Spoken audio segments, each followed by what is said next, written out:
Una buona giornata, ben ritrovati, prima edizione di Antenna 3 in questo giovedì 27 aprile, che per Treviso è anche la festa del santo patrono San Liberale. Allora ci saranno tanti ospiti e naturalmente fatti di cronaca che vi racconteremo oggi, tanti collegamenti con i colleghi nel territorio. Prima di tutto partiamo da quello che è il caso sconcertante di questi ultimi giorni, naturalmente il duplice omicidio di Verona. Andiamo subito alla cronaca in attesa di collegarci con appunto i colleghi che ci faranno il punto su quelli che sono alcuni dei temi del giorno, dei personaggi del giorno. Parleremo anche di politica. Cristian Arboit a Treviso in centro ha incontrato poco fa il leader del Movimento 5 Stelle, l'ex premier Giuseppe Conte. Anche lì la campagna elettorale, lo sappiamo, è entrata ormai nel vivo e i vari partiti schierano i big.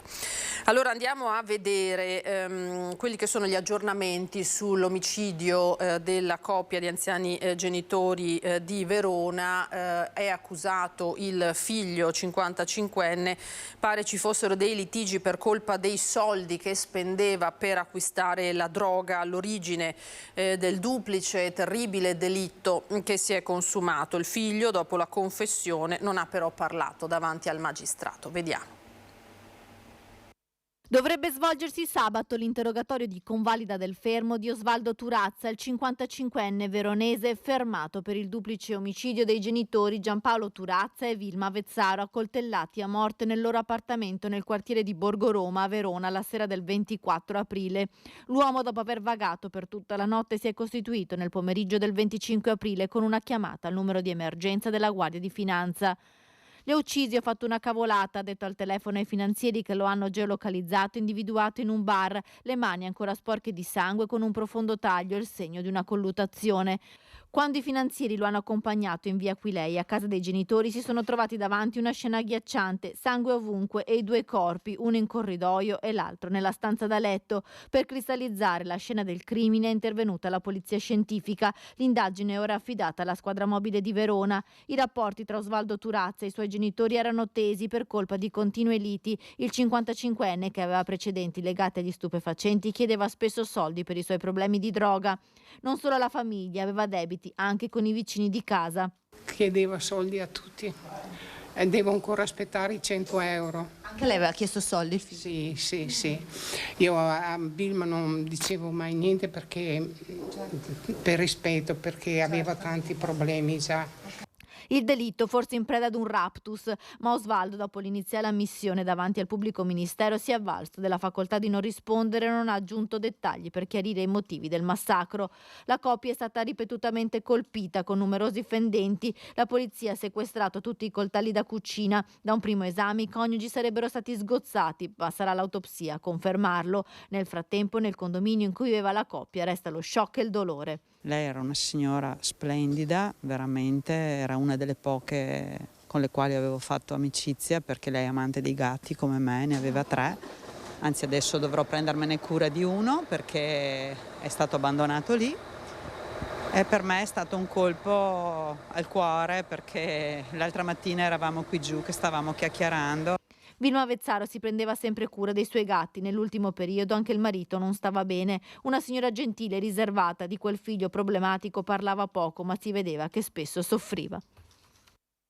E torniamo con degli aggiornamenti anche alla strage avvenuta a Legnaro lungo la Piovese lo scorso 16 di gennaio. Consegnati alla Procura di Padova gli esiti degli accertamenti eseguiti. L'Audi A6 viaggiava a 170 km/h, quasi il doppio del limite consentito. Nello schianto morirono 3 quarantenni.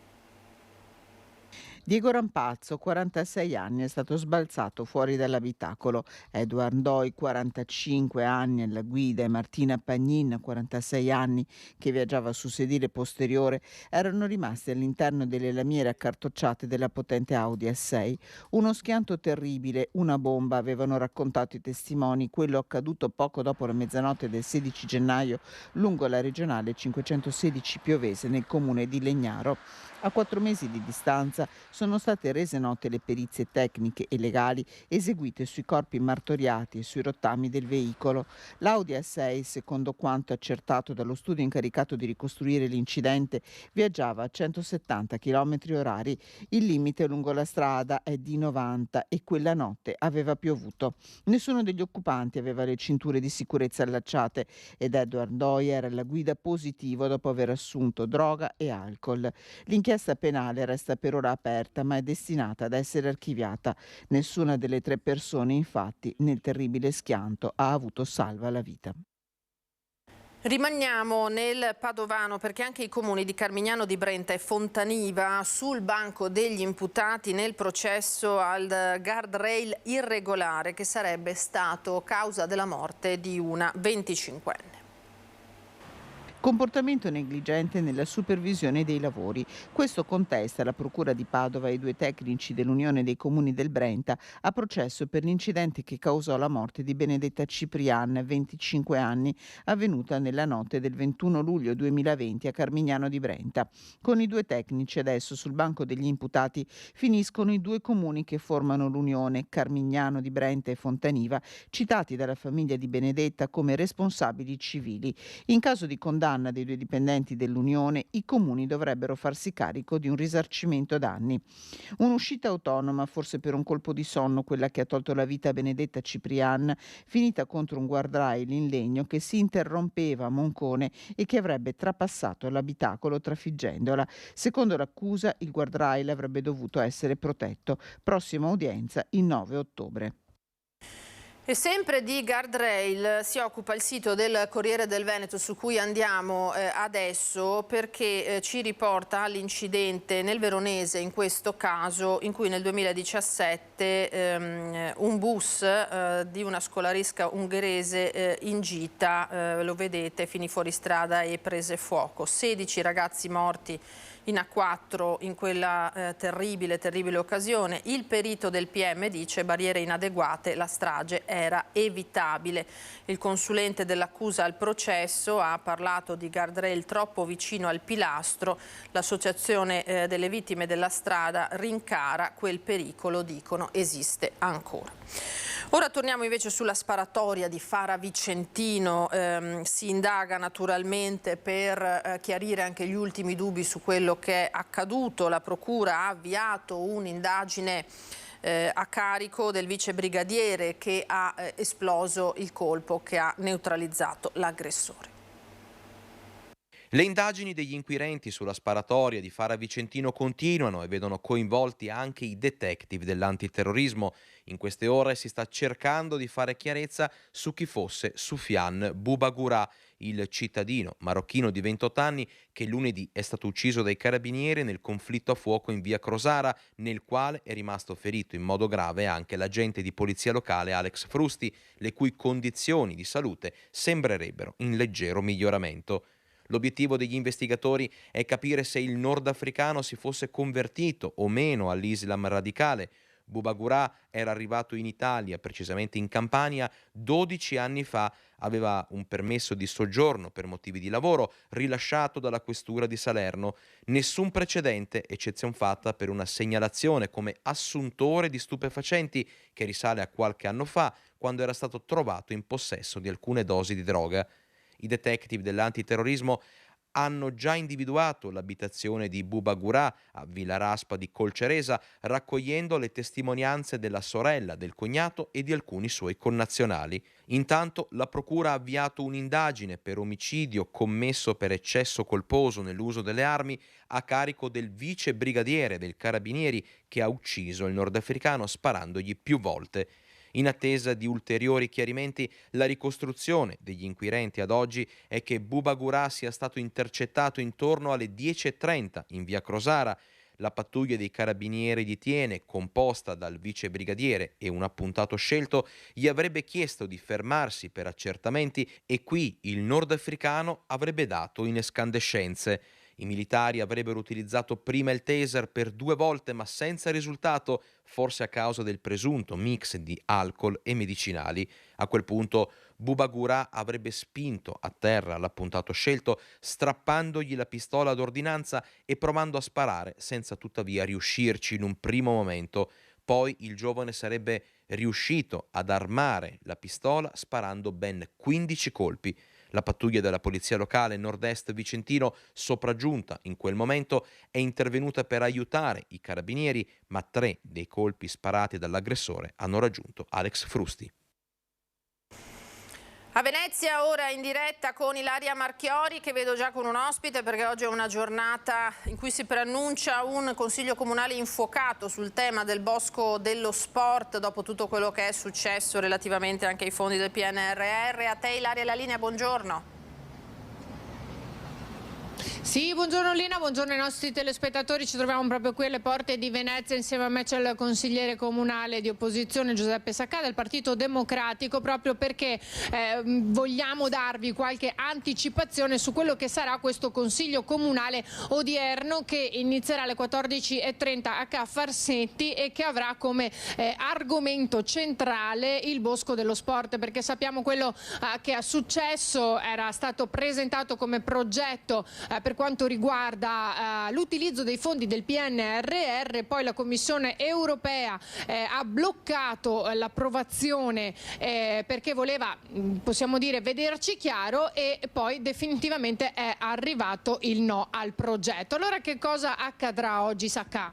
Oggi abbiamo all'interno di un consiglio comunale anche il dibattito sul bilancio e quindi approfitteremo come minoranza e come opposizione di questa opportunità per chiedere spiegazioni rispetto a quanto sta accadendo. Noi abbiamo sempre contestato la scelta di investire ben 300 milioni di risorse pubbliche sul cosiddetto bosco dello sport per svariati motivi, non perché siamo contrari alle infrastrutture sportive, ma queste, come in tutta Europa, devono essere costruite anche con l'aiuto di finanziatori privati. Invece qua appunto 300 milioni di risorse pubbliche, ben 200 dal bilancio comunale più circa 100 milioni dal PNRR.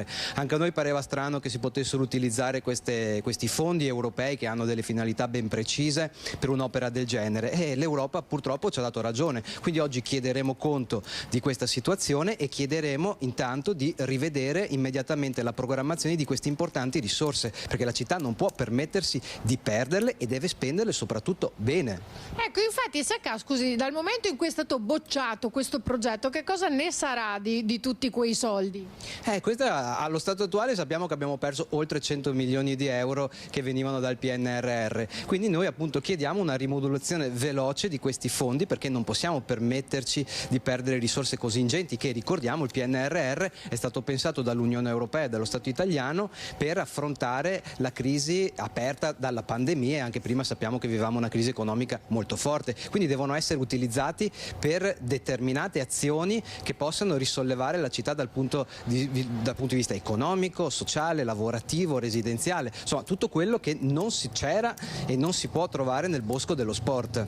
Quindi la bocciatura era, non dico scontata, ma era prevedibile. Infatti voi, insomma, era quello che comunque le opposizioni si aspettavano. La questione è questa: il sindaco anche ai nostri microfoni proprio la scorsa settimana, prima che arrivasse questo no definitivo da parte della Commissione europea, aveva detto comunque il bosco si farà, addirittura ironizzando ha detto a costo di andare io a mettere mattone per mattone. Questa affermazione lei e gli altri come l'avete percepita, come la vedete? Vabbè, lasciando stare le battute fuori luogo del sindaco davanti a una opportunità che si sta perdendo, è ovvio che ora dobbiamo immaginare di spendere queste risorse appunto per progetti importanti. Noi come opposizioni già nell'aprile del 2021 avevamo presentato un dossier molto articolato che prevedeva risorse per ambiente, casa, lavoro. Queste sono le priorità per la città di Venezia. Se ora il sindaco pensa di poter avere altri finanziamenti statali, vedremo cosa deciderà il governo, ma noi ci opporremo perché riteniamo che tali risorse pubbliche non debbano andare in impianti sportivi, ma appunto per lo sviluppo socio-economico della città. Ecco, avete dunque sentito, io qui da Venezia direi che per il momento è tutto, anche perché dobbiamo liberare Giuseppe Saccà perché si deve recare già in Consiglio Comunale proprio per prepararsi a quello che sarà questo pomeriggio infuocato, che naturalmente noi seguiremo passo dopo passo. Qui da Venezia ringrazio Saccà, restituisco la linea allo studio. Grazie Ilaria, grazie al tuo ospite. Sì, sicuramente questo pomeriggio seguiremo naturalmente, per poi cercare di darvi conto con tutta la puntualità del caso questo Consiglio Comunale. Tra l'altro tra non molto si collegherà con noi il segretario regionale del Partito Democratico Martella, con cui parleremo anche di questo, visto che è anche veneziano. Peraltro vedo pronto un altro collegamento in diretta. Monica Smiderle, buongiorno, perché a Cismon del Grappa è la giornata, come dice il nome stesso, del Bomba Day. Come sta andando, Monica? Buongiorno. Buongiorno Natalina, buongiorno a tutti i nostri telespettatori. Una lunga giornata quella che sta vivendo la Val Brenta, ma soprattutto i residenti di Cismone del Grappa. Con me il prefetto di Vicenza Salvatore Caccamo, alle mie spalle è operativo il centro di coordinamento dei soccorsi, che è presieduto appunto dal prefetto di Vicenza. Bomba Day perché a febbraio in via Roma, quindi in pieno centro a Cismone del Grappa, è stato rinvenuto un ordigno bellico della prima guerra mondiale inesploso durante dei lavori di scavo per il passaggio della condotta delle fognature. Una macchina operativa che ha lavorato per lungo tempo per organizzare questa giornata. Ci sono 300 persone circa evacuate dalle 7 di questa mattina, la strada statale Valsugana che è chiusa al traffico, la linea ferroviaria ferma già da ieri sera. Allora prefetto, come sta andando una giornata iniziata questa mattina alle 7 con l'evacuazione del paese? Sì, le operazioni stanno procedendo secondo il cronoprogramma che è inserito in una apposita direttiva che io ho emanato la settimana scorsa, direttiva che è il provvedimento culminante dopo un percorso che, come ha detto, si è avviato alcuni mesi addietro, con operazioni tecnico-operative che si sono tenute in prefettura con tutte le componenti interessate, le componenti di protezione civile, poi ovviamente l'amministrazione comunale in prima battuta, amministrazione che è stata molto collaborativa, ormai collaudata, perché il territorio ormai è ben noto, perché già lo scorso anno è stato rinvenuto altro ordigno, ma soprattutto devo dire che la collettività ha dato veramente un contributo notevole, così come questa mattina durante le fasi di evacuazione.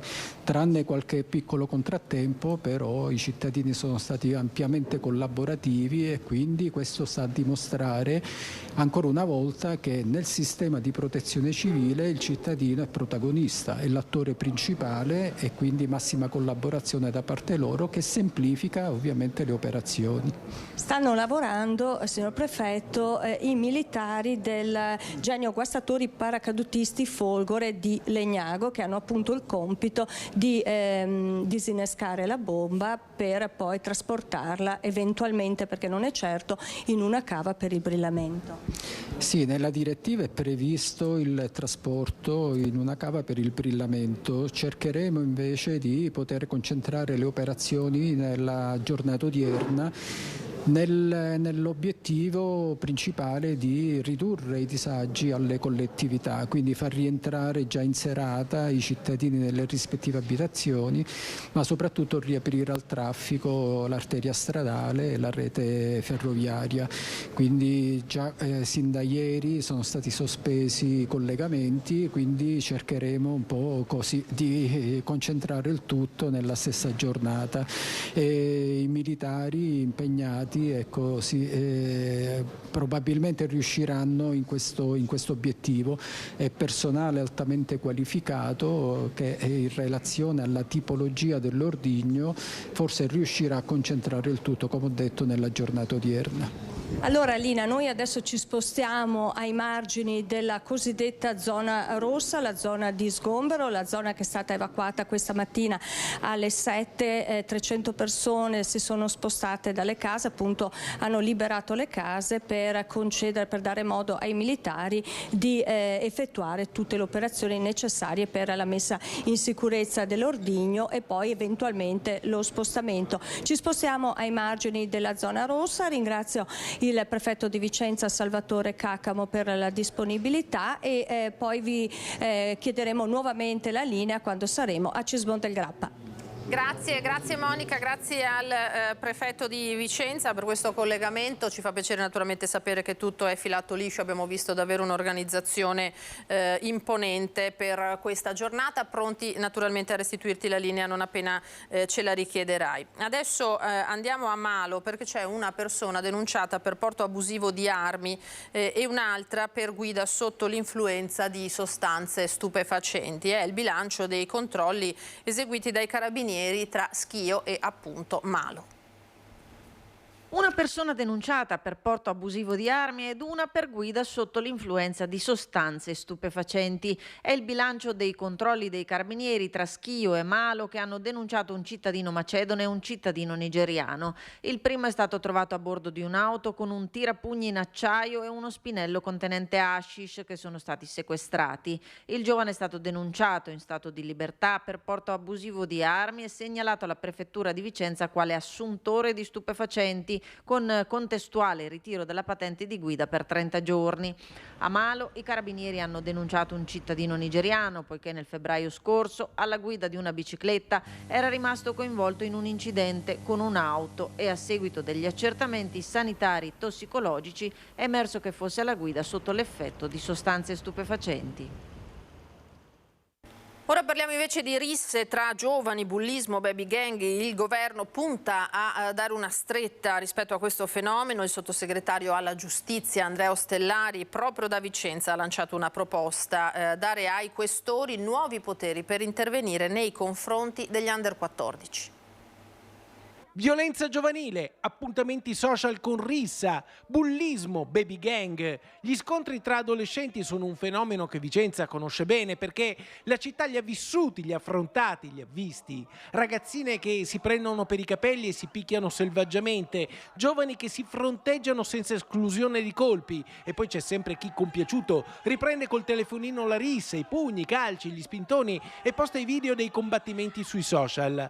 Oggi proprio da Vicenza il sottosegretario alla giustizia Andrea Ostellari lancia una nuova proposta per fronteggiare bullismo, baby gang e violenza giovanile.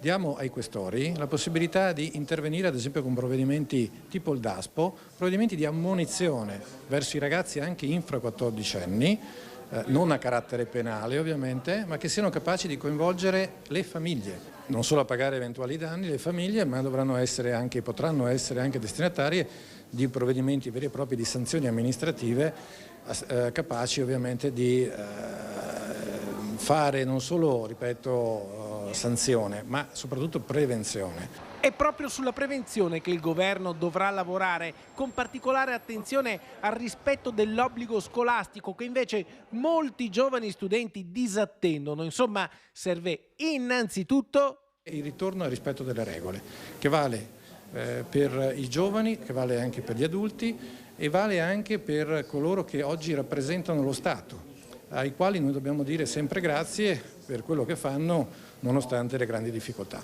Insomma, il governo vuole lavorare nel segno della prevenzione, ma anche del coinvolgimento delle famiglie. Sicuramente anche a Vicenza non si può più far finta di niente. Fare finta di niente non è educativo. Io credo che bisogna intervenire, che si debba intervenire, coinvolgendo sia chi compie l'azione ma anche le famiglie. Ricordiamoci sempre che questi minori hanno dei genitori e devono essere coinvolti. Parla intanto l'avvocatessa di Oderzo nel Trevigiano, accoltellata in studio da un cliente che si è poi tolto la vita. Il gesto di una persona fragile, disperata, dice. La professionista è stata dimessa dall'ospedale nelle scorse ore.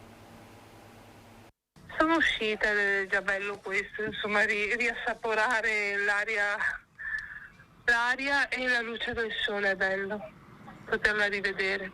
Parla poche ore dopo essere stata dimessa dal reparto di ortopedia dell'ospedale di Oderzo l'avvocato Mary Zorz, accoltellata lunedì mattina nel suo studio dal 53enne Giuseppe Silvestrini, suo cliente. Di quegli istanti ricorda lo shock e l'ultimo sguardo che si sono rivolti. Ho bloccato lui, ho bloccato il coltello con le mani dopo essermi rialzata, lui mi ha guardato e non lo so, probabilmente ha avuto un attimo di, penso che abbia avuto un attimo di, non lo so, di ravvedimento, mi ha guardato e si è girato e è andato via. Il 53enne è stato poi ritrovato cadavere nel casolare di famiglia a Mansuè. La professionista lo aveva implorato di non ucciderla, di non farlo per sua figlia. È stato il gesto di una persona in estrema difficoltà. Aveva capito, avevo deciso di non seguirlo più, probabilmente si è sentito per l'ennesima volta solo, probabilmente è stato quello. Una doppia personalità quel cliente che seguiva da tempo, come i due profili social dell'uomo, uno con una foto solare che lo ritrae in montagna, l'altro cupo. Io vedevo lui come quello del primo profilo, un profilo dolce, un profilo gentile.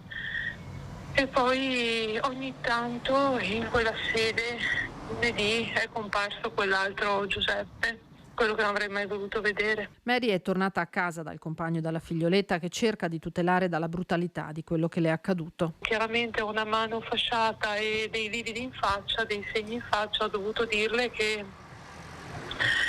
ho sferrato un pugno e che il pugno mi ha fatto male alla mano e che poi lui aveva un portachiavi con un taglierino. Certamente non userò mai il termine coltello con lei.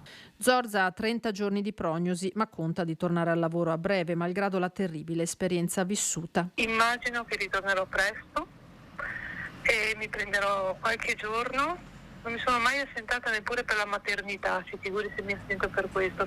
So che ho necessità di farmi aiutare, fare un percorso mio per elaborare quello che è successo, ne sono consapevole. Il mio proposito è ricominciare con lo stesso entusiasmo che avevo prima e con la stessa empatia nei confronti dei clienti. L'ultimo pensiero, infine, per il suo aggressore. Vorrei dire a Giuseppe, se fosse qua, che comunque non ce l'ho con lui, che capisco che era soltanto tanto fragile e mi dispiace veramente tanto che abbia scelto una fine così. Mi dispiace veramente tanto. Ora andiamo sulla strada per riprendere la tragedia che si è consumata lungo la Romea ieri nel Veneziano. Sentiamo. È Marco Bondesan, consulente informatico di 60 anni, la vittima dell'incidente mortale avvenuto tra Cavanella d'Adige e Sant'Anna di Chioggia lungo la Romea. L'uomo di Sant'Anna, padre di 2 figli, è praticamente deceduto sul colpo. L'incidente ha visto 3 auto coinvolte, una delle quali è finita nel fossato a lato della strada. Si sono registrati anche 3 feriti. La Romea è rimasta chiusa al traffico per oltre 4 ore per consentire l'intervento dei soccorsi, i rilievi e il recupero dei mezzi. Sul posto la polizia locale, i carabinieri, i vigili del fuoco, i sanitari del SUEM 118 e i tecnici dell'ANAS. Tra i feriti una donna incinta e 2 uomini, estratti dai mezzi grazie al lavoro dei pompieri. La ricostruzione della dinamica è affidata alle forze dell'ordine. Il traffico è andato in tilt in entrambe le direzioni, con code lunghissime sia in direzione Ravenna che Venezia. La Romea si conferma così una delle strade più pericolose d'Italia. La cronaca di queste ore ci porta di nuovo nel Padovano perché gli esercizi pubblici vengono considerati presidi di legalità contro la violenza di genere. È un'iniziativa della Questura padovana. Ci colleghiamo in diretta con Valentina Visentin che ci spiega il contenuto di questa iniziativa. Ecco, la vedo. Buongiorno Valentina. Sì, buongiorno dalla Questura di Padova per parlare di questa iniziativa in materia di violenza di genere, soprattutto sicurezza che diventa sicurezza proprio sul posto, ovvero nei locali padovani. Come avverrà? Questa è un'iniziativa che vede coinvolta APPE come pubblici esercenti e la Questura di Padova. Chiediamo intanto qual è lo scopo di questa iniziativa al dottor Giuseppe Iorio, dirigente della Polizia dell'Anticrimine della Polizia di Padova. Buongiorno, lo scopo è quello di far conoscere a tutte le persone che gestiscono un pubblico esercizio o le persone che vi lavorano semplicemente, far conoscere gli strumenti di cui possono avvalersi per poter contrastare eventuali episodi di violenza di genere. Si inserisce in una campagna un po' più ampia per diffondere la cultura della legalità in tal senso e quindi far conoscere alle persone gli strumenti che sono molto agili, molto efficaci, che ci hanno consentito di raggiungere degli ottimi risultati. Violenza di genere, l'abbiamo visto anche in occasione dell'8 marzo, i dati sono allarmanti e avviene anche proprio nei locali, spesso la polizia è chiamata a intervenire. I dati sono allarmanti, ma devo dire che comunque negli ultimi anni sono sempre in costante calo, sia per le denunce per atti di violenza di genere e maltrattamenti in famiglia, ma anche tutta quell'attività che pongono in essere gli esercizi commerciali, perché alcuni episodi eclatanti a Padova sono proprio avvenuti in prossimità o all'interno di esercizi commerciali, quindi l'intervento di persone formate ci permette di intervenire molto velocemente. Federica Luni, dirigente di App, come verranno formati i baristi, i ristoratori padovani del centro storico? Siamo partiti dalla consapevolezza che con educazione, formazione e collaborazione tra enti contrastare la violenza di genere si può. Ecco perché ci siamo messi in contatto, abbiamo firmato un protocollo d'intesa a livello nazionale. Padova è una di queste capostipiti. Da oggi partiranno delle pillole formative a disposizione dei pubblici esercizi di Padova e provincia. Cosa vuol dire? Che i nostri associati pubblici esercizi, che notoriamente e storicamente sono una rete capillare del nostro territorio, quindi già di per sé presidi territoriali storici, avranno a disposizione delle pillole formative in internet, quindi attraverso un collegamento, faranno questa formazione quando vogliono, quando hanno un momento libero. Al termine di questa formazione ci sarà un questionario finale con valutazione e al termine del questionario verrà consegnata una vetrofania con dei numeri da chiamare, con QR code, con delle indicazioni da dare all'utente finale per chiedere aiuto. Allora ringraziamo i nostri ospiti per questo collegamento, intanto restituisco la linea allo studio. Grazie Valentina, grazie ai tuoi ospiti. Noi adesso ci fermiamo per qualche istante di pubblicità e torneremo tra pochissimo. A tra poco.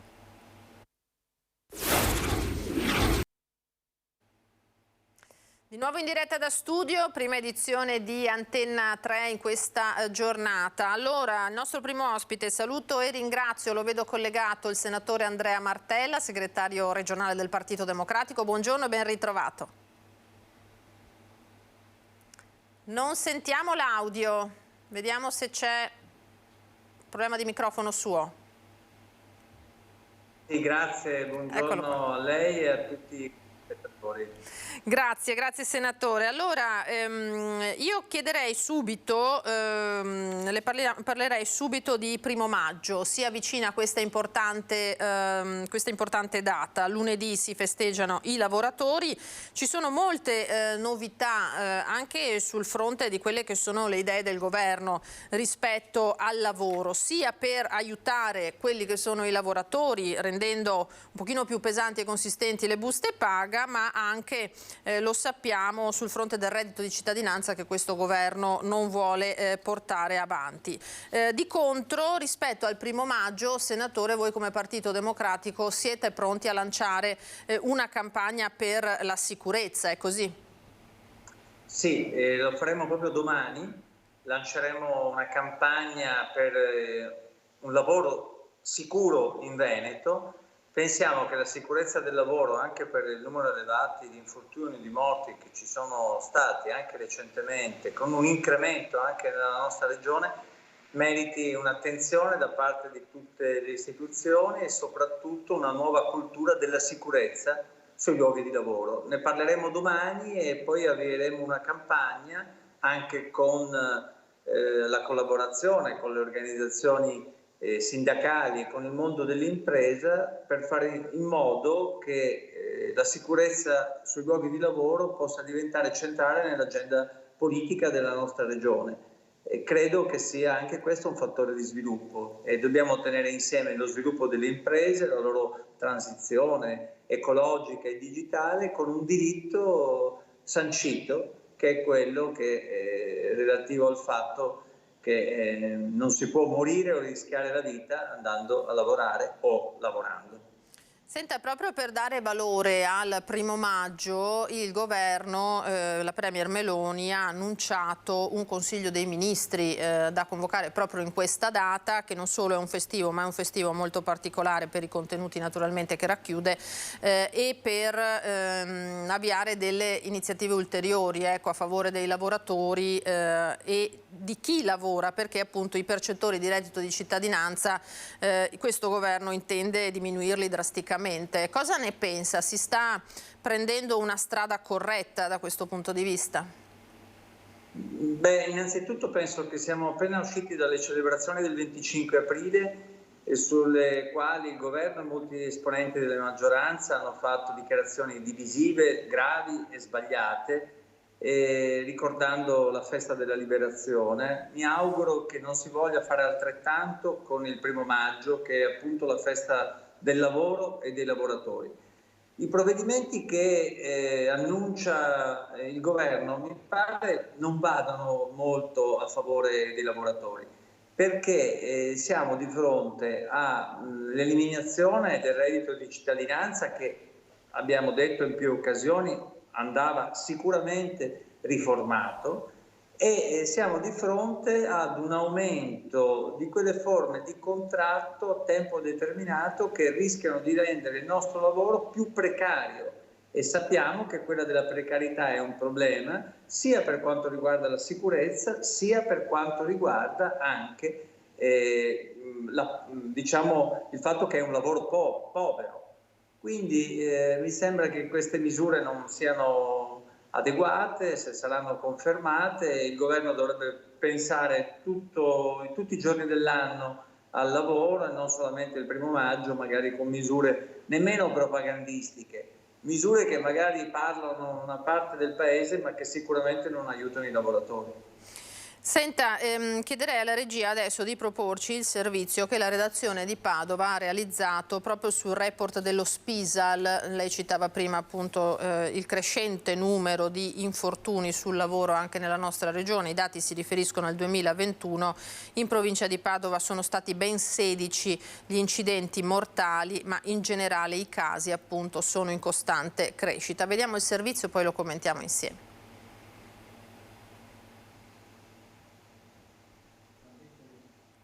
Qualche istante.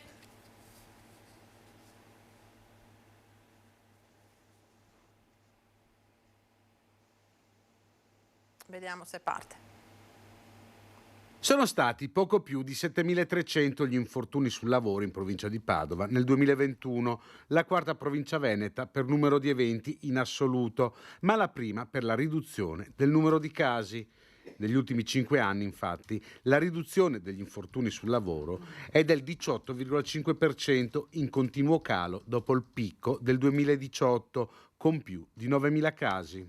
Negli ultimi 5 anni si sono ridotti nella provincia di Padova del 18% gli incidenti mortali, però insomma non dobbiamo mai adagiarci, c'è sempre molto da fare e i 2/3 delle stesse contravvenzioni che vengono purtroppo fatte vengono riutilizzate a favore della formazione di piccole, medie e grandi imprese. 1 milione di euro arriva dalle multe che lo Spisal ha comminato e vengono investiti in prevenzione per i lavoratori. Vengono investiti attraverso lo Spisal proprio per azioni di prevenzione, di formazione, anche di sostegno appunto alle imprese e nel rispetto appunto nel raggiungimento anche dei livelli essenziali di assistenza. Quindi sono appunto veramente soldi ben spesi.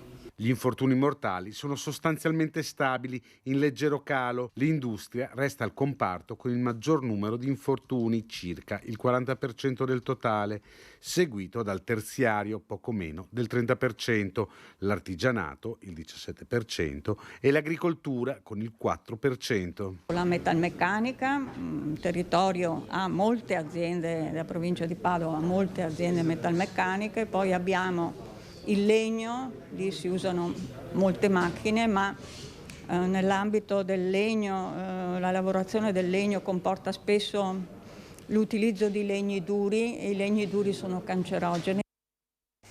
Questa è la situazione di Padova, senatore, ma sappiamo che è così un po' dappertutto nella nostra regione. Da qui la vostra intenzione di potenziare anche quelli, credo che siano i controlli. Sì, io parto da un'affermazione. Il diritto al lavoro si deve legare indissolubilmente alla sicurezza nei luoghi di lavoro. Quindi è necessario avere degli interventi per aumentare il personale, per esempio dello SPISAL, per i controlli, per la prevenzione, aumentare la formazione e aumentare anche, diciamo, la capacità informatica del sistema. Per fare questo è necessario avere delle risorse e queste risorse sono state messe a disposizione anche dal governo Draghi nel corso del 2022 e anche del 2021. La Regione Veneto non ha attivato il piano strategico che dovrebbe attivare, è in ritardo e purtroppo il Veneto è, dopo la Lombardia, la regione con il più alto incremento di numero di morti sul lavoro. Ne abbiamo visti purtroppo e non possiamo solamente piangere, bisogna agire, ne abbiamo visti anche ultimamente nella nostra regione e anche con il più alto numero di infortuni. Questi riguardano soprattutto giovani e donne. È un tema rispetto al quale come Partito Democratico sentiamo l'assoluta urgenza di definire delle priorità e di intervenire. Certamente, senta, questo è un tema estremamente serio, ma vorrei alleggerire facendole commentare questa lettera che il ministro Sangiuliano ha inviato ai direttori ministeriali, troppi in ferie nel ponte del 25 aprile, no? E poi li ha invitati a un pranzo di lavoro a Ferragosto, sostenendo naturalmente che i musei e tutti i siti artistici, culturali del nostro territorio sono maggiormente visitati proprio in occasioni come questi, come il ponte del 25 aprile, ha trovato sconveniente che ci fossero troppi funzionari in ferie. Cosa ne pensa di questa uscita del ministro? Insomma, sono, mi pare, uscite abbastanza estemporanee che servono per conquistare la pagina o parte di una pagina di un giornale o una notizia in un sito online. Poi non mi pare che siano queste le iniziative che servono, che lasciano un segno. Il ministro Sangiuliano, da quando è ministro, ha fatto qualche dichiarazione sul valore della cultura della destra, ha provato a costruire, come dire, una visione della destra dal punto di vista della cultura nazionale, però non l'ho sentito mettere in campo dei programmi, se non cambiando cose già fatte prima, dei programmi in ambito culturale per la valorizzazione del nostro paese, delle sue risorse, dei lavoratori dell'ambito culturale e dello spettacolo. E qualche uscita, così come questa estemporanea, penso che sia una perdita di tempo invitare anche i direttori dei musei a pranzo il giorno di Ferragosto. Mi pare che sia una perdita di tempo anche scrivere una lettera in questo senso e anche renderla pubblica. Quindi insomma direi che la mettiamo nell'ambito delle cose che fanno sorridere ma che non sono utili alla politica del nostro paese. Senta, chi invece a quanto pare si prefigge di portare molti più turisti nella nostra regione è il polo aeroportuale. Ieri è stato presentato a Palazzo Balbi a Venezia il master plan dell'aeroporto Marco Polo di Tessera che entro il 2037 prevede di riuscire a gestire fino a 21 milioni di passeggeri l'anno. Vediamo il servizio e poi anche in questo caso lo commentiamo insieme. Investimenti per poco più di 2 miliardi di euro, quasi tutti a carico di SAVE, tranne un 15% probabilmente a carico di imprese terze private, porteranno nei prossimi 15 anni l'aeroporto Marco Polo di Tessera a poter gestire un volo al minuto. Venezia rafforzerà il suo status di terzo scalo italiano attraverso interventi che SAVE assicura tutti all'insegna della sostenibilità ambientale, tra cui un doppio ampliamento laterale di circa 100.000 metri quadri del terminal esistente, praticamente un raddoppio, e un adeguamento per un più ampio utilizzo di atterraggio e decollo della seconda pista, oggi prevalentemente usata come via di rullaggio. Niente terza pista. Non è che noi siamo dei costruttori che vogliono cementificare a piacere, no. Oggi abbiamo lavorato molto bene e siamo riusciti a garantire la crescita del trasporto aereo senza bisogno di fare la pista. Il continuo aumento di voli porterebbe il Marco Polo alla saturazione nel 2026 con 12 milioni e mezzo di passeggeri. L'intervento è per riuscire a gestire quasi 21 milioni di persone entro il 2037 con circa 50 voli all'ora. Significa ancora di più dare risposta al territorio, che non sono solo di dimensione turistica ma sono anche di dimensione di business, di relazioni che il nostro territorio ha. Prova ne sia che solo sotto fronte turistico, sul fronte turistico abbiamo 73 milioni di presenze turistiche in Veneto, siamo la prima regione d'Italia, 18 miliardi di fatturato, ma poi pensiamo a tutto quello che è il business e il fatturato del business che vale circa 180 miliardi di euro all'anno. Nel trasporto aereo Save è riuscita a coniugare una crescita equilibrata tra l'aumento dei passeggeri e l'ampliamento delle infrastrutture. Con le crociere, sostiene Marchi, questo non è successo. Non siamo soddisfatti di come sta andando la VTP e quindi vogliamo portare, che è la responsabile tra l'altro, no, del coordinamento di tutto il traffico delle crociere, e quindi vogliamo portare un contributo più fattivo portando la nostra esperienza. L'ampliamento dell'aeroporto Marco Polo sarà un percorso condiviso col territorio, conclude Marchi. Pochi rapporti invece sembrano esserci col Comune di Venezia. A Palazzo Balbi c'è naturalmente il presidente della regione Zaia, ma non c'è il sindaco Brugnaro. Save è in causa con Cafarsetti dopo l'aumento della tassa d'imbarco di 2,50 € a persona deciso dal Comune. Quello che il Comune prende con la tassa lo perde con la diminuzione dei passeggeri, la somma sarà zero o sotto zero. Ma l'avete detto al Comune questo? Non abbiamo avuto modo di parlarne perché io l'ho preso dai giornali, questo della tassa. Queste dunque le posizioni di Marchi, lo ha sentito Martella. Allora, intanto di questo piano, di questo master plan dai numeri impressionanti, cosa ne pensa?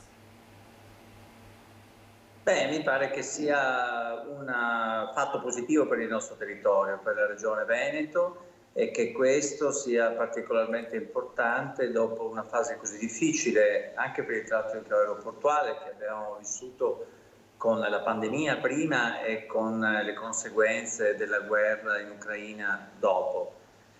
E il fatto che ci possa essere una prospettiva di carattere infrastrutturale, industriale, e non può che aumentare la ricchezza del nostro territorio e la sua capacità di ricevere dal punto di vista turistico attraverso il nostro aeroporto, e vorrei dire tutto il sistema degli aeroporti che ruotano attorno a Venezia. Credo che sia importante anche che Save continui, come ha detto, a fare degli investimenti dal punto di vista della sostenibilità ambientale e anche che non venga prevista la costruzione di una nuova pista, ma che questo sviluppo si possa realizzare con l'utilizzazione di quelle esistenti. Mi pare che sia un passaggio importante che può permetterci anche di affrontare un altro tema, e cioè che il turismo non è solo una questione di numeri, un po' come fa Zaia, dei numeri giustissimi della nostra regione, per carità, però il turismo è anche una questione di poter ricevere secondo criteri di sostenibilità ambientale e sociale. Ecco, mi pare che l'aeroporto di Venezia voglia andare in questa direzione, e questo non può che essere un fatto positivo, sapendo gestire il nostro aeroporto in termini di qualità ambientale e della nostra economia. Senta, a proposito sempre di questi temi, è una giornata che si preannuncia infuocata, quella di oggi a Venezia. In Consiglio Comunale oggi pomeriggio si parlerà di Bosco dello Sport, dopo tutto quello che c'è stato naturalmente a livello più alto, ai livelli più alti dall'Europa. Come pensa andrà a finire e che Consiglio Comunale a cui pensa che assisteremo? Beh, sarà un Consiglio Comunale in cui ci sarà un dibattito, credo, acceso, perché tutte le forze dell'opposizione, il PD per primo, dovranno e vorranno chiedere conto al sindaco di Venezia su come siano andate le cose, e soprattutto fargli presente che la scelta di utilizzare per il Bosco dello Sport le risorse europee che dovevano servire per altri tipi di interventi di carattere rigenerativo urbano, riguardanti l'ambiente, riguardanti la sanità riguardanti le scuole sia stata una scelta sbagliata, e non si può nemmeno dire che si era detto di sì in precedenza, perché la valutazione della Commissione europea è stata fatta in questi giorni. Ieri il ministro Fitto in Senato durante l'informativa ha dovuto ammettere che questa strada è sostanzialmente preclusa. Ci sono due cose da fare adesso e noi ci stiamo già lavorando. Io stesso ho parlato con il Ministro ieri, e di fare in modo che queste risorse possano essere recuperate per un altro tipo di utilizzo compatibile con le missioni del PNRR. E la seconda cosa è che non vengano messi in discussione, cosa non facile, tutti gli interventi legati agli altri comuni della città metropolitana di Venezia che erano integrati al progetto del Bosco dello Sport. Per il Comune di Venezia, insomma, una scelta sbagliata, per Brugnaro un fallimento, e anche il fatto di non aver pensato fin dall'inizio che per un intervento di questo genere fosse necessario avere anche le risorse dei privati interessati a queste scelte è stato un intervento miope. Poterlo realizzare solo con le risorse comunali, quelle statali e con quelle europee era una scelta non lungimirante. Ecco, di tutto questo Brugnaro dovrà rendere conto, lo dovrà fare in Consiglio Comunale, ma soprattutto lo dovrà fare di fronte ai cittadini.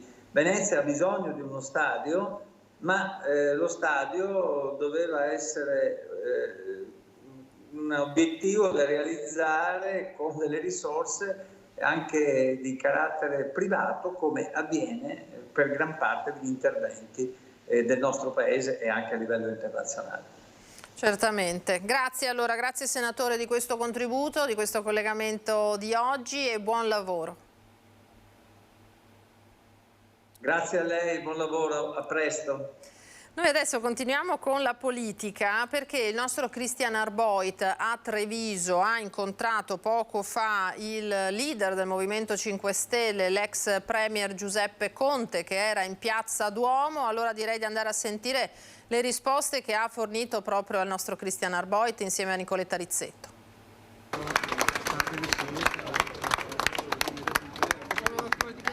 Allora, Presidente, ieri la proposta della Commissione europea, questo patto di stabilità europea o questo nuovo patto di stabilità europeo, la convince? No, mi preoccupa.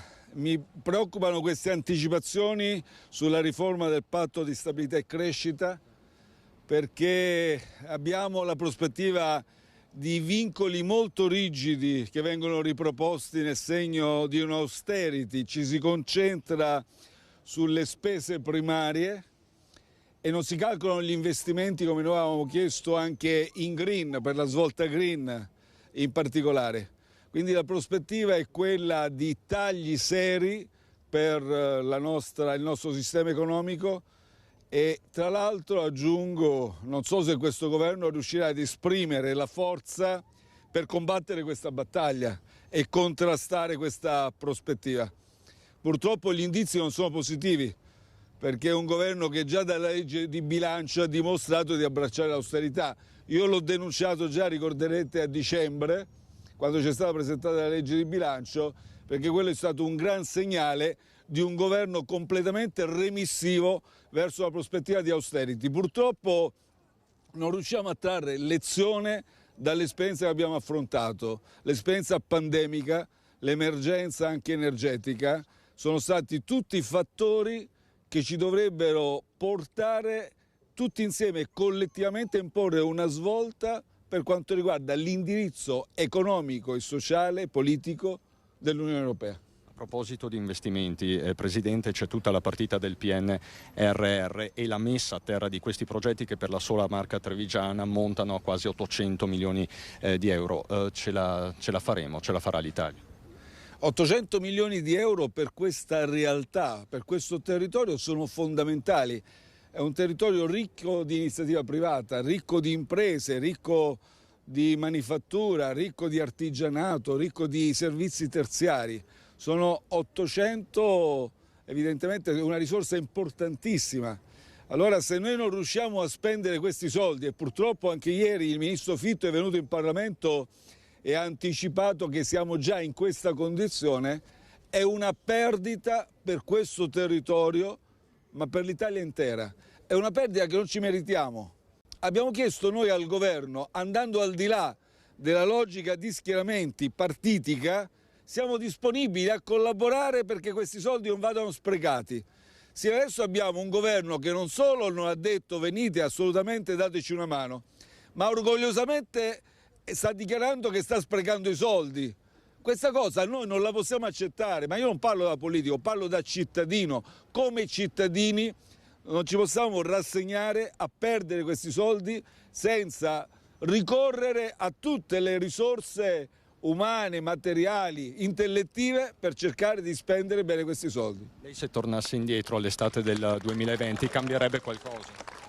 Scusi, mi rifà la domanda? Se lei tornasse indietro all'estate del 2020 in sede di contrattazione con l'Europa cambierebbe qualcosa, stando anche a quello che sta succedendo, a queste difficoltà? Ma guardi, io nel 2020 non potevamo cambiare nulla. Nel 2020 abbiamo ottenuto la sospensione del patto di stabilità e crescita. Abbiamo costruito una prospettiva assolutamente nuova, una svolta europea, perché non solo, vedete, abbiamo portato tanti soldi utili, assolutamente necessari per rilanciare il nostro Paese, ma quei soldi come sono arrivati? Attraverso il debito pubblico comune europeo, una svolta che non si era mai vista prima. Quindi abbiamo consegnato ai futuri governi, a partire da Draghi e adesso al governo Meloni, una prospettiva che è andata resa strutturale. Purtroppo non c'è coraggio politico e chi il coraggio non ce l'ha non se lo può dare, e questa è la verità. Questa è una terra, Presidente, che ha chiesto l'autonomia con il referendum del 2018, c'è una riforma Calderoli, è iniziato il suo iter al Senato, lei è particolarmente critico su questa riforma? Ma io sono particolarmente critico per come è stata pensata e per come la vogliono realizzare, e questo lo voglio dire molto chiaramente. Lo dico a tutti gli imprenditori innanzitutto, del trevigiano o trevisano che dir si voglia, e tutti gli imprenditori veneti. Attenzione, attenzione alle false sirene. Questa è una riforma dell'autonomia differenziata che voi che fate impresa vi ritroverete con 20 sistemi diversi di regolazione. Quindi quando andrete a vendere prodotti in altri territori, quando vorrete stabilire, espandere le vostre attività, vi ritroverete in un'Italia assolutamente frammentata, con costi incredibili solo per ricostruire il quadro regolatorio di ogni regione. Vogliono l'esempio spagnolo. Vogliono l'esempio spagnolo, ma siete mai andati in Spagna? Avete mai parlato con i nostri colleghi, con i politici, con i cittadini spagnoli? L'autonomia spagnola sta creando tantissime difficoltà. Se quello è l'esempio, io dico un disastro a cui dobbiamo assolutamente rimediare. Grazie a Cristiano Arboit e Nicoletta Rizzetto. Così dunque il leader del Movimento 5 Stelle, Giuseppe Conte, oggi in Piazza Duomo, lo avete visto, a Treviso per sostenere la candidatura a sindaco di Maurizio Mestriner, campagna elettorale che sta arrivando ai momenti più salienti e infatti scendono in campo i big. Da Treviso andiamo a Vicenza perché anche lì tra l'altro si sta portando avanti un'accesa campagna elettorale. Il sindaco uscente Francesco Rucco ha incontrato il primo cittadino della città ucraina di Zhytomyr per fare il punto sull'accoglienza degli esuli ucraini in città e consolidare i rapporti di amicizia proprio tra le due città. Allora la linea a Luisa Bertini, che vedo già pronta con i suoi ospiti. Sì, buongiorno a voi, buongiorno ai nostri telespettatori. Siamo qui a Palazzo Trissino perché oggi c'è un importante incontro tra sindaci, un patto di amicizia tra il comune di Vicenza e il comune di Zhytomyr in Ucraina. Sindaco, in che cosa consiste questo patto e se sarà, diciamo, un'anticipazione di un futuro gemellaggio? Ma abbiamo lavorato molto in questi mesi, da un anno circa, per aiutare la popolazione ucraina, in particolare quella proveniente da Zhytomyr, che è stata ospitata da moltissime famiglie vicentine coordinate dal Centro Servizi Volontariato. La volontà è quella di stringere il rapporto con la loro comunità ucraina per future collaborazioni, anche in termini non necessariamente legati al tema dell'emergenza, ma anche culturali e economiche. Alcune nostre aziende sono lì anche che hanno le sedi e quindi c'è la volontà di stringere un rapporto anche di natura economico-commerciale. Qual è stata la risposta dei vicentini, una risposta di massa? Beh, una risposta di cuore, di dimostrare la solidarietà che è tipica della nostra popolazione, dei vicentini in particolare. Ancora oggi ci sono dei cittadini ucraini che sono ospiti qui sul territorio vicentino e molti sono rientrati per aiutare i propri familiari sul territorio ucraino e noi abbiamo dato questa voglia di dare un concreto aiuto a loro. Ecco, chiedo al sindaco che cosa significa per voi avere questa risposta in Italia in termini di accoglienza e qual è la situazione che adesso state vivendo nella vostra città. Що означає для вас бути зараз тут? Яка ситуація в Україні і що значить для вас мати дружбу з цим містом? Ну, сьогодні, перш за все, для мене це величезна честь подякувати місту Віченце, подякувати меру міста Віченце, всім благодійним організаціям, які надають допомогу українцям. Innanzitutto vorrei ringraziare tutti, sindaco di Vicenza, tutte le associazioni che hanno partecipato e tutti abitanti della città Vicenza e provincia di Vicenza. Per lui è un onore di esserci adesso qui. Сьогодні в Україні йде війна, і останні ракетні удари по Житомиру були місяць назад, і війна продовжується. Але в такий складний для України час ми вдячні Італії за політичну підтримку, військову підтримку України і ще більше вдячні за моральну підтримку, за те тепло, яке італійські люди дарують українцям. Adesso in Ucraina continua la guerra e l'ultimo bombardamento è stato un mese fa nella città di Žitomer e noi come cittadini ucraini vogliamo ringraziare Italia per aiuto politico, per aiuto anche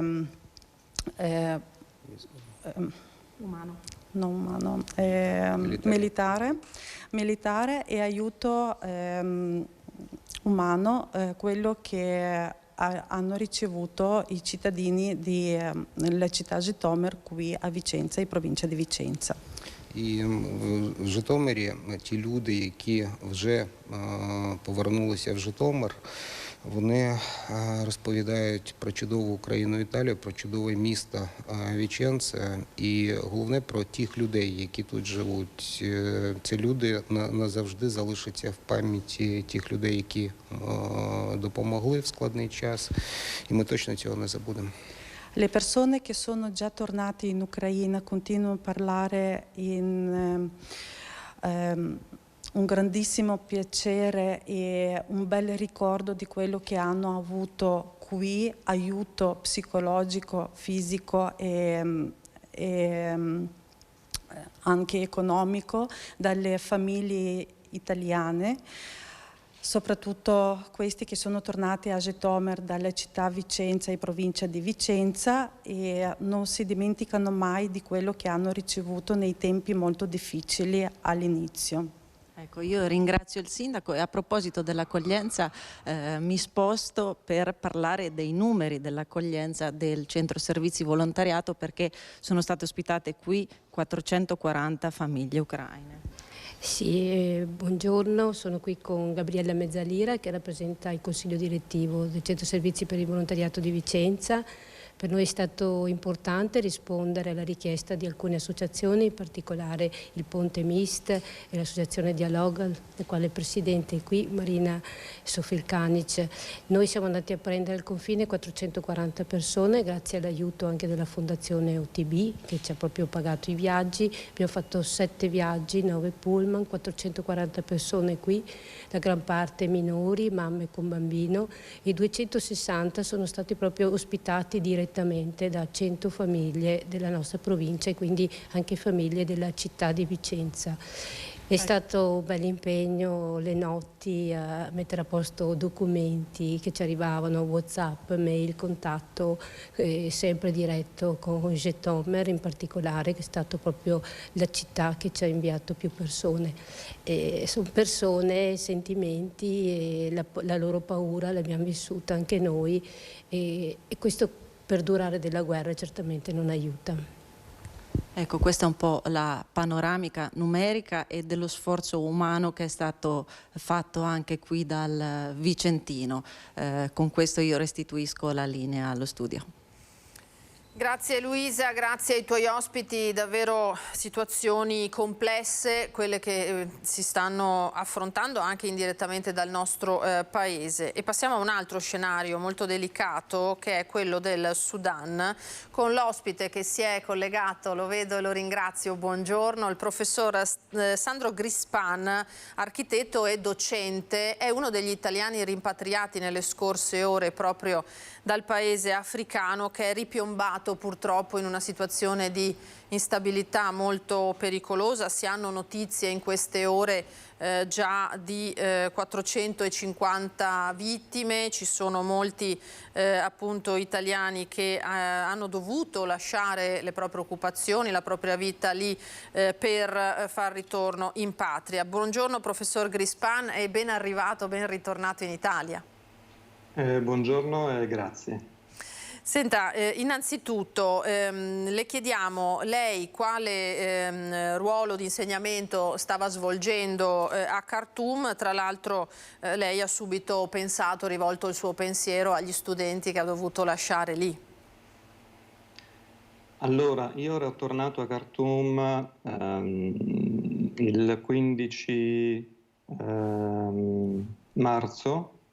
Avevo già insegnato a Khartoum per conto dell'Università UAV di Venezia qualche anno fa, nel 2016-2017, e dopo 4 anni in Ruanda, a Kigali, mi ero di nuovo riproposto di insegnare lì per altri 2 anni.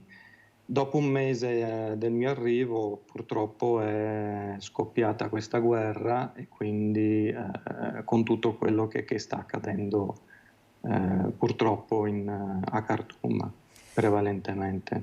Esatto, allora mentre lei sta parlando noi stiamo mandando in immagine le foto che lei ha postato sui social proprio di questi ultimi giorni e di quella che è stata una fuga da Khartoum purtroppo necessaria e urgente anche su sollecitazione del governo italiano. Esattamente. La mattina del 23, anzi durante la notte, ho ricevuto una chiamata dell'unità di crisi della Farnesina a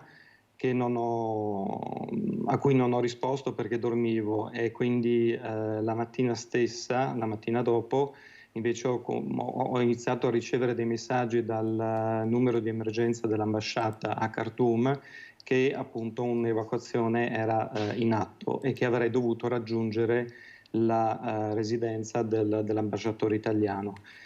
Io mi trovavo a 3-4 chilometri da quel posto e dovevo raggiungerlo con un mezzo proprio. Quindi anche appunto nelle foto che stanno scorrendo il mezzo che ho utilizzato è un tuk-tuk, un rickshaw, questo mezzo di trasporto locale, insomma, che mi è stato procurato tramite una conoscenza, diciamo, in maniera molto rocambolesca. E con quel mezzo appunto ho attraversato l'area in cui i soldati stavano al momento bivaccando per arrivare appunto alla residenza dell'ambasciatore italiano. Ambasciatore italiano, che chiederei alla regia di mettere in onda per un piccolo spezzone raccolto dall'agenzia Vista, proprio quando il velivolo con a bordo diverse decine di nostri connazionali è atterrato l'altra sera a Fiumicino. Sentiamolo. In collaborazione con il Ministro della Difesa siamo riusciti a portare prima a Gibuti e ora stanno arrivando in Italia tutti gli italiani che hanno chiesto di lasciare il Sudan. Oggi ne sbarcheranno 83, poi ce ne saranno 13 stranieri, 83 italiani e 13 stranieri. È stata un'operazione non semplice, però che ha avuto ottimi risultati. Io voglio ringraziare tutti coloro che si sono impegnati in questa operazione, tutti i militari della 46esima Brigata Aerea, tutti i militari delle varie forze armate che si sono resi protagonisti dell'evacuazione dei nostri connazionali, di tanti altri cittadini stranieri che sono saliti a bordo dei mezzi dell'aeronautica militare. Adesso stanno per atterrare qui a Ciampino, quindi si conclude positivamente grazie al lavoro, e voglio in modo particolare sottolineare l'impegno dell'unità di crisi del Ministero degli Esteri, che giorno e notte ha seguito tutti gli italiani uno per uno che si apprestavano a lasciare la città di Khartoum. Quindi grazie di cuore all'impegno di tanti servitori dello Stato che questa volta sono veramente riusciti ad ottenere uno straordinario risultato. Ora siamo impegnati affinché cessi la guerra civile che c'è in quel paese. Siamo stati in contatto in questi giorni con i due leader delle fazioni in contrasto fra di loro, abbiamo insistito affinché si arrivasse a un cessate il fuoco e affinché si trovasse un accordo. Questo naturalmente era il Ministro degli Esteri Tajani. Ecco, Grispan l'ha sentito, cosa ne pensa di questa operazione che sicuramente gli italiani che si trovavano lì non hanno compiuto con leggerezza, insomma c'è della sofferenza anche personale, credo. Dunque, l'esperienza di evacuazione è stata eccellente, nel senso che non abbiamo siamo sempre stati accuditi e ben trattati. Il viaggio è stato ovviamente un viaggio non normale, insomma, ma tutte le attenzioni perché potessimo salvarci incolumi e anche con una certa facilità, insomma, sono state eccellenti, assolutamente eccellenti. Professore, le chiedo di avere pazienza un secondo perché ci dobbiamo collegare con Monica Smider, la nostra collega che è in Val Brenta per un Bomba Day che si sta concludendo, completando. Eccola qui. Monica, a te la linea subito. Sì, rieccoci Lina, siamo in diretta questa volta da Cismone del Grappa, precisamente da via Roma. Questo è il confine della zona rossa, della zona di sgombero. Alle mie spalle, all'interno della struttura dell'esercito che chiedo a Renzo Rigon di inquadrare, c'è la bomba, l'ordigno bellico inesploso della prima guerra mondiale, sul quale stanno lavorando gli uomini militari dell'8° reggimento Genio Guastatori Folgore di Legnago. Con me c'è il comandante, il colonnello Fabio Mariano, e il sindaco di Val Brenta Luca Ferrazzoli. Partiamo proprio da lei, colonnello. Allora, come stanno andando queste operazioni di disinnesco della bomba? Sì, si tratta di una granata d'artiglieria da 305 mm di fabbricazione italiana del primo conflitto mondiale, contenente circa 35 kg di esplosivo. Le operazioni sono in realtà iniziate il 12 di aprile, coordinate dalla prefettura di Vicenza, e oggi è il Bomba Day, ovvero il giorno del disinnesco, iniziato questa mattina con le operazioni di sgombero alle 7 del mattino. Successivamente stiamo procedendo in questo momento con la fase di neutralizzazione, ovvero di separazione della parte dell'organo sensibile sensibile, una spoletta armata e non in sicurezza, che verrà quindi separata dal corpo dell'ordigno e successivamente fatta brillare in loco all'interno di una struttura di contenimento. Quella che lei ha indicato in fondo è una struttura di contenimento realizzata appositamente per contenere gli effetti di un'eventuale esplosione accidentale, e questo ha consentito anche di ridurre il raggio di sicurezza e quindi di sgombero, e conseguentemente anche diminuire quello che è stato lo sgombero da parte della popolazione civile, quindi diminuendo anche i disagi conseguenti. Ricordiamo che a giugno dello scorso anno c'era stato un altro intervento sempre da parte del Genio Guastatori della Folgore, sempre qui a Cismon del Grappa, a poche centinaia di metri dal punto dove stanno lavorando oggi, via Porteghetti, per una bomba da 1000 libbre Old Lady. In quel caso, insomma, avete lavorato tutto il giorno prima di poter liberare anche la strada statale, che ricordiamo è chiusa insieme anche alla linea ferroviaria che è ferma. Sì, esatto, in quel caso si trattava di una bomba d'aereo del secondo conflitto mondiale e ha richiesto delle procedure analoghe a queste che stiamo mettendo in atto oggi, quindi la neutralizzazione proseguirà come per lo scorso evento anche nel primo pomeriggio, sperando di limitare al massimo i tempi per ridurre il disagio da parte della popolazione. Sindaco Ferrazzoli, allora, secondo Bomba Day nel giro di pochi mesi, giugno, insomma aprile, ci risiamo. Sì, ci risiamo, purtroppo è capitato, ma sappiamo che questo luogo è stato teatro di feroci combattimenti, quindi piaccia o no, insomma, è una delle circostanze che si può verificare.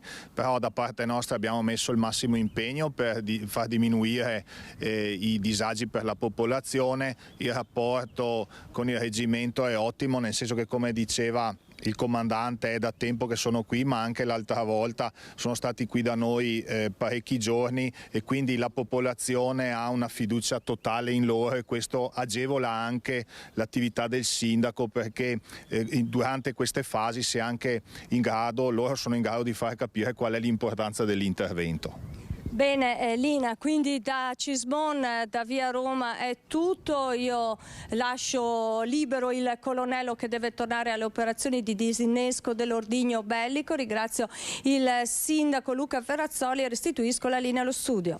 Grazie Monica, grazie ai tuoi ospiti, grazie a Renzo Rigon lì sul posto. Dunque è l'ennesima dimostrazione che purtroppo i conflitti lasciano ferite anche dopo molto tempo. Professor Grispan, torniamo da lei. Allora chiederei alla regia di mandare subito il contributo dell'ambasciatore Michele Tommasi, raccolto sempre dall'agenzia Vista a Fiumicino, e poi torniamo su quello che sta accadendo in Sudan. Delicati ce ne sono stati tanti, sicuramente il transito dalla residenza verso l'aeroporto, il passaggio da una zona sotto occupazione dei paramilitari alla zona poi sotto il controllo delle forze armate regolari è stato delicato, senz'altro, ma coordinato perfettamente in tempo reale, tra l'altro da Roma, dall'unità di crisi che ci seguiva passo passo, con tutti i vertici presenti, il segretario generale, il presidente Tajani, con il quale, vorrei anche dirlo, ci siamo sentiti con molta regolarità, a dimostrazione dell'interesse per i nostri connazionali. Io poi trasmettevo sempre ai connazionali con i quali avevamo una rete di comunicazione le espressioni di solidarietà, di coraggio e di apprezzamento del presidente Tajani, che naturalmente aiutano e contribuiscono a rasserenare un pochino gli animi in una situazione oggettivamente difficile. Queste dunque le parole dell'ambasciatore che confermano quello che ci diceva, professore. Lei ci dica, ha temuto per la sua incolumità in questi giorni, in questi ultimi giorni in cui ha visto il clima naturalmente cambiare, e abbiamo visto una foto prima che lei ha scattato, quel cielo di Khartoum che ha cambiato purtroppo connotazione con questo fumo nero che cominciava ad alzarsi, dove evidentemente sono stati colpiti degli obiettivi. Allora, diciamo che ho iniziato a preoccuparmi seriamente gli ultimi 2 giorni, diciamo il giorno prima dell'evacuazione, quando in città è subentrata una calma un po' strana, nel senso che fino al giorno prima, fino alla fine del festeggiamento della fine del Ramadan, comunque c'erano persone che uscivano. Io le vedevo dal balcone perché non sono più uscito di casa appunto dal momento in cui sono iniziati i primi scontri, ma da casa vedevo del movimento, le macchine, i negozi aperti, le persone che comunque andavano verso la moschea, pregavano, eccetera. Il giorno dopo dell'ultimo giorno del festeggiamento dell'ultimo giorno di Ramadan, strada deserta, negozi chiusi, silenzio assoluto, una calma assolutamente inquietante. Da lì ho immaginato che la situazione stesse cambiando e infatti poi è subentrata tutta una serie di informazioni sull'intento di evacuazione degli italiani, dei francesi, insomma a livello europeo degli stranieri da Khartoum. Lì ho iniziato a capire che la situazione era grave e che era il caso appunto di immaginare di trovare il modo di lasciare la città. È uno di quei paesi senza pace, no? Il Sudan, e lo immaginiamo un conflitto in questo momento tra esercito regolare e paramilitari, lontano da noi, ma così lontano non è. Così lontano non è, perché poi anche leggendo le ultime notizie questo conflitto ha una dimensione enorme, internazionale, coinvolge diversi stati. Non è una cosa che avevo considerato, nel senso che anche all'inizio dei primi scontri comunque il titolare dell'università ci chiamava, ci chiedeva come stavamo e ci rassicurava che la cosa si sarebbe chiusa in pochi giorni, che era solo il caso di resistere, di aspettare, di pazientare, ma che era una sorta di insomma, più che un conflitto vero e proprio. Quindi è una cosa inaspettata, ma anche le dimensioni che leggo anche oggi sui giornali rivelano invece un coinvolgimento internazionale, se non mondiale, in quello che sta accadendo. Adesso lei come si vede in questo scenario? Immagino che sia impensabile programmare un ritorno naturalmente in Sudan. Lei vorrebbe tornare in un futuro? Era il mio desiderio, ma mi rendo conto che mi sono reso conto soprattutto nel momento in cui abbiamo attraversato la città per raggiungere l'aeroporto militare di Omdurman, quindi fuori da Khartoum, ho visto il teatro di guerra, ho visto lo scenario, insomma, e lì ho detto vabbè, qua non ci sarà modo di tornare, e anche se si torna non è sicuramente per riattivare la vita diciamo quasi normale che c'era prima. Stanno devastando la città, la guerra continuerà secondo me, e quindi Khartoum dovrà rialzarsi, ma prima attraverso una ricostruzione, prima di recuperare appunto uno stato diciamo di vita normale. Questo è quello che mi sto immaginando. Quindi sì, mentre ero lì il mio desiderio era di rimanere, di resistere per riprendere, perché avrei dovuto iniziare il corso con i miei studenti il 29 aprile. Io stavo preparando i materiali, li avevo incontrato i miei assistenti, quindi c'era un fervore nell'attesa di iniziare la vera e propria attività didattica, che invece è stata interrotta e che io aspettavo assolutamente di riprendere dopo un conflitto che ci dicevano sarebbe dovuto durare pochi giorni, insomma. Le condizioni attuali non mi danno molta speranza, purtroppo.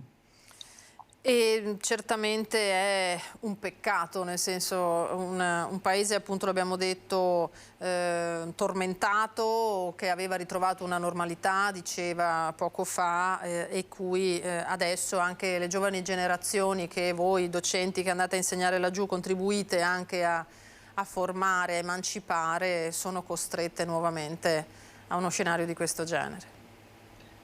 Più che un peccato è molto triste perché insegnando in Africa io ho sempre appunto visto nei giovani le difficoltà con cui loro cercano di studiare, cercano di rapportarsi anche a una normalità che vedono in altre nazioni, quindi c'è solo da ammirare il coraggio e la loro tenacia nel voler intraprendere comunque delle formazioni che poi le possono consentire di avere una professione, eccetera, eccetera. Ed è proprio tristezza che si prova nell'immaginare qual è la realtà in cui sono ora. Io ho dei contatti, qual è la realtà dei miei colleghi sudanesi, dei miei colleghi internazionali con cui ho condiviso i giorni quei pochi giorni insomma, in cui, di conflitto, che ora ho un'informazione, sono in viaggio per l'Egitto in un bus. Quindi c'è una realtà ancora estremamente drammatica, in corso, tragica per tutto quello che sta accadendo, e il pensiero va sicuramente a chi è rimasto lì, a quello che sarà dopo, come la vita dovrà riprendere. Senta, un'ultima domanda: qual è l'augurio che lei si fa e che fa a questo paese da cui è rientrato? Ma che intanto smettano immediatamente di fare la guerra e che intraprendano un percorso di tener conto della gente, del popolo, perché sembra che assolutamente ci sia un disinteresse, ci sia un interesse totale per il potere, per il denaro, e non di salvaguardare la vita delle persone che invece hanno tutto il diritto di ritornare alla loro vita normale. E ce lo auguriamo tutti quanti. Professore, grazie per questo suo contributo. Noi siamo stati contenti, insomma, volevamo aprire una finestra su questi conflitti che appunto sembrano distanti da noi, ma fanno parte di una globalità da cui non possiamo prescindere. Grazie e naturalmente buon lavoro, buona ripresa delle sue attività qui in Italia. Grazie a voi dell'opportunità. Grazie. Grazie dunque al professor Stefano Grispan, architetto e docente appena rientrato dal Sudan. Anche l'Italia naturalmente ha vissuto sulla propria pelle dei conflitti molto dolorosi. Allora Castelfranco, ora che celebra la sua Tina Anselmi con una mostra di bozzetti dalla quale presto nascerà una statua. Castelfranco Veneto celebra la sua Tina Anselmi con una mostra allestita fino al 21 maggio nel foyer del Teatro Accademico, curata dall'Accademia delle Belle Arti di Venezia. Bozzetti di giovani artisti dell'Accademia corredati da materiali di studio, schizzi, disegni, notazioni a lei dedicati. Un'occasione per riaprire pagine di storia della Repubblica, quella bella, raccontare le grandi riforme che resero l'Italia un paese più giusto. I bozzetti serviranno per realizzare una statua. Penso che al termine di questo progetto Tina Anselmi avrà il giusto posto che deve avere all'interno della storia della nostra Repubblica. È stata prima in tante cose, prima donna ministro, è stata prima nella ricerca del superare le diseguaglianze di genere, ha rivoluzionato il sistema sanitario. 3 generazioni di differenza, tante ne passano tra Tina Anselmi e gli studenti che hanno realizzato i bozzetti. Forte il legame tra Tina Anselmi e Castelfranco, la statua sarà collocata nella centrale piazza Guidolin. Bisogna lavorare sempre durante tutto l'anno per riportare testimonianze dirette e indirette e promuovere quei valori che oggi insomma ci fanno vivere bene, ma come diceva Tina, nessuna vittoria è irreversibile e quindi bisogna che in qualche modo i ragazzi sappiano che lo status quo, per mantenerlo, bisogna coltivarlo, bisogna che i ragazzi sappiano, abbiano consapevolezza, come diceva lei, che ognuno deve dare il proprio contributo. Quindi la partecipazione e il coinvolgimento delle scuole è fondamentale. Così dunque il sindaco di Castelfranco Stefano Marcon. Il tempo a nostra disposizione è terminato. Io vi ricordo subito dopo le previsioni del tempo e la pubblicità torneremo con il consueto appuntamento dedicato all'approfondimento finanziario e immobiliare. Oggi gli esperti ci parleranno di come guadagnare attraverso investimenti sicuri. Con la nostra Alice Montagnier ci saranno Maurizio Schileo, consulente patrimoniale, e Omar Grigolo, agente immobiliare. A voi tutti un buon pomeriggio, arrivederci.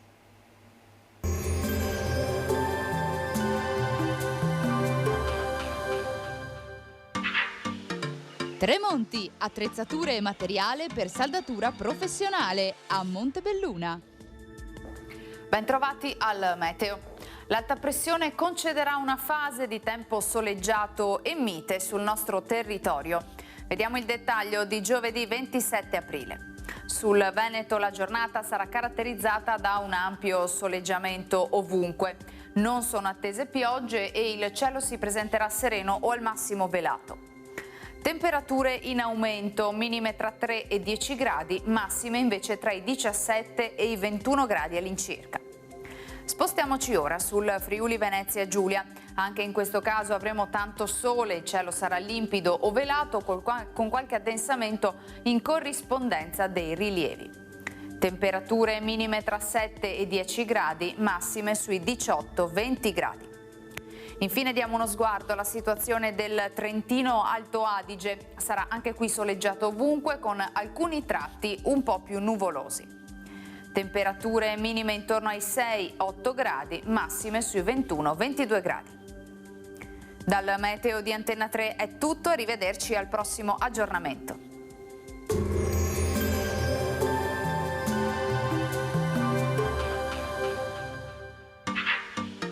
Tremonti, attrezzature e materiale per saldatura professionale a Montebelluna.